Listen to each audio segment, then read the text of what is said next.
प्रयागराज में आयोजित होने वाले महाकुंभ को लेकर तैयारियां शुरू हो गई हैं।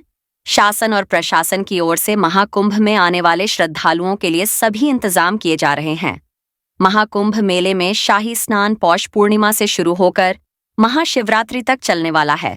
12 साल में एक बार आयोजित होने वाले महाकुंभ मेले में श्रद्धालुओं की भारी भीड़ आने का अनुमान है। इससे पहले आखिरी बार महाकुंभ मेला साल 2013 में आयोजित हुआ था, जिसके बाद प्रयागराज में अर्धकुंभ 2019 में आयोजित हुआ था। महाकुंभ के लिए प्रदेश सरकार ने 2600 करोड़ रुपए का बजट आवंटित किया है। इस मेले के लिए सुरक्षा, यातायात, भीड़ प्रबंधन से लेकर कई तैयारियां की जा रही हैं। मेले में 40 करोड़ श्रद्धालुओं के पहुंचने का अनुमान जताया जा रहा है। वहीं साल 2019 में हुए अर्धकुंभ में करीब 20 करोड़ पहुंचे थे। साल 2025 में जनवरी-फरवरी महीने में आयोजित होने वाले महाकुंभ को लेकर प्रशासन की तैयारी और मेले से जुड़ी सभी जानकारी हम आपको साझा करने वाले हैं। इस खबर के माध्यम से हम आपको यह बताएंगे, कब शुरू होगा महाकुंभ। इस बार महाकुंभ 13 जनवरी 2025 से शुरू होगा। पौष पूर्णिमा से शुरू होकर महाकुंभ 26 फरवरी महाशिवरात्रि के अवसर पर समाप्त होगा। इस दौरान शाही स्नान की करीब 6 तिथियां होंगी। प्रयागराज में महाकुंभ का है विशेष महत्व। प्रयागराज स्थित संगम किनारे इस मेले का आयोजन किया जाता है।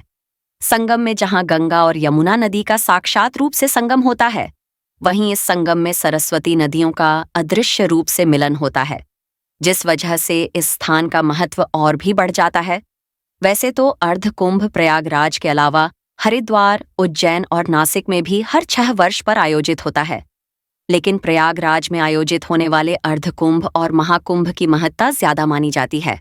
अब से 142 साल पहले जब 20,000 में हुआ कुंभ मेला और मालवीय जी के 2 पैसे के रहस्य ने वायसराय को कर दिया हैरान। महाकुंभ 2025 प्रमुख शाही स्नान। महाकुंभ में शाही स्नान नागा साधु, अखाड़े, संत महात्मा और करोड़ों श्रद्धालुओं के लिए होता है।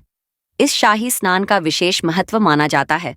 शाही स्नान के रूप में सबसे पहले नागा साधु स्नान करते हैं।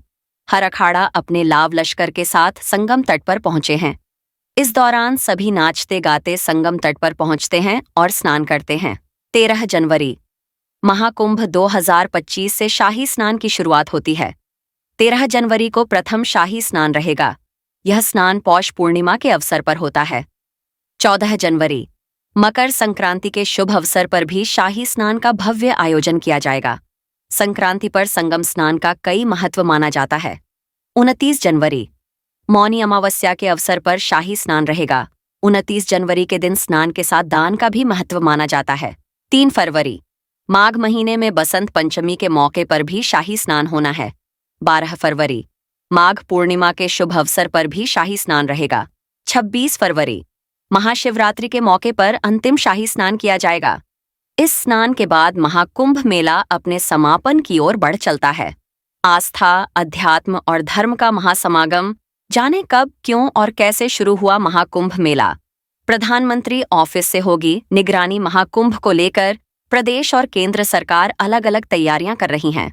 उत्तर प्रदेश के मुख्यमंत्री योगी आदित्यनाथ महाकुंभ का जायजा लेने के लिए प्रयागराज का दौरा कर चुके हैं। वहीं केंद्र सरकार की ओर से प्रधानमंत्री कार्यालय द्वारा सीधे निगरानी रखी जा रही है। आपकी जानकारी के लिए बता दें कि आगामी 13 दिसंबर को पीएम मोदी प्रयागराज आ रहे हैं। इस दौरान पीएम मोदी प्लास्टिक मुक्त महाकुंभ बनाने का आह्वान भी करेंगे। प्रयागराज के लिए चलेंगी 100 से ज्यादा ट्रेन। मेले में श्रद्धालुओं के लिए 1,50,000 टॉयलेट्स और यूरिनल्स की व्यवस्था रहेगी।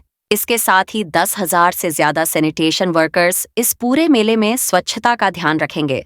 पूरे मेला क्षेत्र में जगह जगह पर कपड़ा बदलने के लिए चेंजिंग रूम भी बनाया जाएगा। क्या होता है शाही स्नान। महाकुंभ में नागा साधुओं की दिव्य यात्रा और आस्था की पेशवाई का जाने महत्व। मेले को ध्यान में रखते हुए भारतीय रेलवे की ओर से 100 से ज्यादा मेला स्पेशल ट्रेनें चलाई जाएंगी। यह ट्रेन देश के कोने कोने से चलेंगी। इन ट्रेनों की मदद की श्रद्धालु आराम से कुंभ में स्नान कर सकेंगे। ट्रेनों को लेकर प्रयागराज में स्टेशनों को तैयार किया जा रहा है। कुंभ की पौराणिक मान्यता। कुंभ मेले को लेकर पौराणिक कथाओं में वर्णन मिलता है। कथा में बताया गया है कि समुद्र मंथन चल रहा है, जिसके परिणाम स्वरूप अमृत निकला। समुद्र मंथन से निकलने अमृत के लिए देवताओं और असुरों के बीच युद्ध छिड़ गया। ऐसा माना जाता है। इसी दौरान अमृत की कुछ बूंदें प्रयागराज, हरिद्वार, नासिक और उज्जैन में गिरा, जिस वजह से इन चारों जगहों पर कुंभ का आयोजन किया जाता है। प्रयागराज में आयोजित होने वाले कुंभ का महत्व इस वजह से और बढ़ जाता है क्योंकि यह स्नान गंगा, यमुना और सरस्वती के संगम के तट पर किया जाता है।